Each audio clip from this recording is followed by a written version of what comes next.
মাটিৰ দালালৰ দপদপনিত বিপদত এটা দৰিদ্ৰ পৰিয়াল। মুখ্যমন্ত্ৰী ডাঙৰীয়াই এই বিপদগ্ৰস্ত পৰিয়ালটোৰ বাবে উপযুক্ত সহায় কৰিবৰ বাবে আহ্বান। পলাশবাৰী ৰাজহ চক্ৰৰ অন্তৰ্গত ৰাণীৰ কল্পাপাৰাত ভূ-মাফিয়াৰ দপদপনি অব্যাহত আছে। চৰকাৰী গাঁও প্ৰধানৰ নেতৃত্বত মাটি দখলৰ অভিযোগ ভুক্তভোগীৰ। মাটিৰ দালাল কেইজনমানে লগ হৈ দখল কৰিলে মাটিৰ প্ৰকৃত স্বত্বাধিকাৰীয়ে জনোৱা মতে দীৰ্ঘদিন ধৰি একাংশ দিন হাজিৰা কৰা খেতি কৰা মানুহৰ মাটি ভয় ভাবুকিৰে কাঢ়ি লৈছে সবলা মুৰাৰী আৰু উমা মুৰাৰী জিতু মুৰাৰীৰ পৰা। সেয়েহে অসমৰ জনদৰদী দৰিদ্ৰ ৰাইজৰ বাবে সদায় ব্যস্ত মুখ্যমন্ত্ৰী ডক্টৰ হিমন্ত বিশ্ব শৰ্মাই যাতে এই ক্ষেত্ৰত সহায় কৰে সেয়া কাতৰভাৱে অনুৰোধ জনাইছে।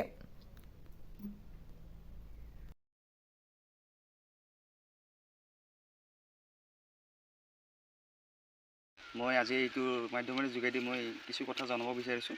আমাৰ পলাশবাৰী ৰাজহ চক্ৰৰ ৰাণী আঞ্চলিক কল্লাপাৰা গাঁৱৰ মোৰ মাটি 294 পাট্টাৰ মোৰ মাটি অলৰেডি তাৰমানে ইয়াত মোক মণ্ডলে আহি গোটেই মাটিখিনি হিচাপ নিকাচ কৰি উলিয়াই দিছে।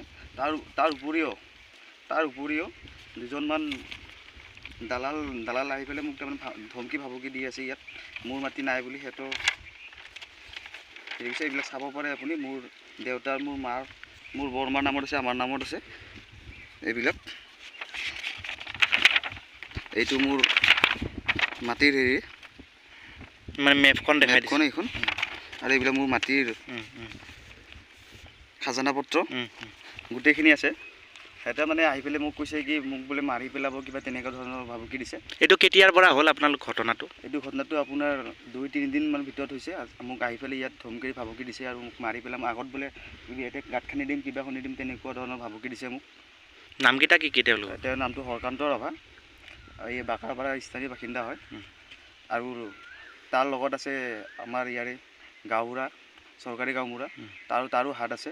গাঁওবুঢ়াৰ নামটো কি? গাঁওবুঢ়াৰ নামটো ৰচন ৰবি চৌধুৰী। যিহেতুকে তাৰ এৰিয়াটো নপৰে, তো ঠিক কেনেকৈ ধৰণৰ সি চাৰ্টিফিকেট দিব পাৰে বা হেৰি দিব পাৰে সি।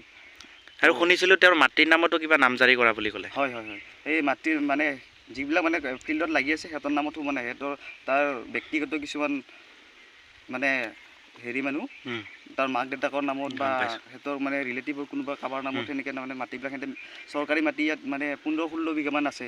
তো মানে আমাৰ তাৰমানে যিটো মাটি আছিলে, মোৰ যিখিনি মানে ম্যাদী মাটি, তো ম্যাদীৰ মাটিৰ লগতে মোৰ চৰকাৰী মাটি অকণমান তাৰমানে মিলাই পেলাই আমাৰ খেতি কৰি আগতে খাই আছিলোঁ। এতিয়া হ'ল কিছু হাতীৰ মানে উৎপাতৰ কাৰণে মাটিখিনি বহু বছৰ তাৰমানে এনেকৈ বহি থাকিলে। তো সেনেকৈ বহি থকাৰ অৱস্থাত সিহঁতে তাৰমানে অবৈধভাৱে নামবিলাক সোমাই পেলাই এইবিলাক তাৰমানে আবদ্ধ কৰিব আহিছে। বসুন্ধৰাত সোমাইছে আৰু আবদ্ধ কৰিব আহিছে। এতিয়া মাটিটো আপোনালোকৰ মাটিৰ নামত আছে? হয়, মোৰ মাটিৰ নামত আছে, আমাৰ নামত আছে। তো তেনেকৈ আপোনালোকৰ নামটো, পৰিয়ালৰ নামখিনি কৈ দিব। মোৰ পৰিয়ালৰ নাম, মোৰ মাৰ নাম হ'ল উমা মুৰাৰী, মৃত মণিৰাম মুৰাৰী, আৰু মোৰ বৰমাৰ নাম হ'ল সুবলা মুৰাৰী, আৰু আমাৰ ভাই তিনিটা আছে, জিতু মুৰাৰী আৰু বলেন মুৰাৰী, শৈলেন মুৰাৰী আৰু লক্ষেশ্বৰ মুৰাৰী। এইকেইটাৰ নামত মাটি। মুঠতে আপোনালোকৰ ঘৰৰ মানুহৰ নামতে আছে গোটেই মাটিখিনি? কিমান মাটি? 2 বিঘা? ইয়াতে আপোনাৰ 2 বিঘা 1 কঠা 5 লেচা আছে। আচ্ছা। আৰু লগতে আপোনাৰ হেৰিটোও আছে, চৰকাৰী মাটি আছে লাগি আছে, যিহেতু ৰাস্তাৰ ছাইডত চৰকাৰী মাটিৰ লগত ৰাস্তাৰ লগত লাগি আছে। সেইখিনি মাটি তাৰমানে সিহঁতে কাঢ়িব আহি আছে মোক। এতিয়া চৰকাৰক কি ক'ব বিচাৰিব? মই এটাই ক'ব বিচাৰিছোঁ, চৰকাৰক মোক যাতে উচিত ন্যায় দিয়ে। যিহেতুকে আমাৰ হিমন্ত বিশ্ব শৰ্মা ডাঙৰীয়াই কৈয়ে আহিছে দালালৰ ওপৰত কিবা এটা একশ্যন ল'ম বুলি। তো এতিয়ালৈকে দেখাই নাই একশ্যন লোৱা। আমাক দুৰ্বল পায়, কিবা পায়, তেনেকৈ আমাৰ টকা পইচা নাই, সেইটোৰ কাৰণে আমাক এনেকুৱা হাৰাশাস্তি বা হেৰেছমেণ্ট দি আছে। আমাৰ টকা পইচা নাই, সেইটোৰ কাৰণে আৰু সিহঁতে আমাক নানা ধৰণৰ হেৰি দিব পাৰে।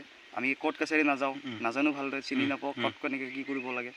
তো এইবিলাকে তাৰমানে দালালৰ পক্ষ তাৰমানে আমাক ভাবুকি দিয়ে বা কিবা দিয়ে, এনেকুৱা ধৰণৰ। মই বুলি নহয়, আমাৰ গাঁৱত নানানটা ধৰণৰ মানুহ আছে, বহুত ধৰণৰ মানুহ আছে এনেকুৱা ভুক্তভোগী হৈ আছে। সিহঁতৰ ওপৰত কোনো একশ্যন ল'ব নোৱাৰে, তেনেকুৱা ধৰণৰ।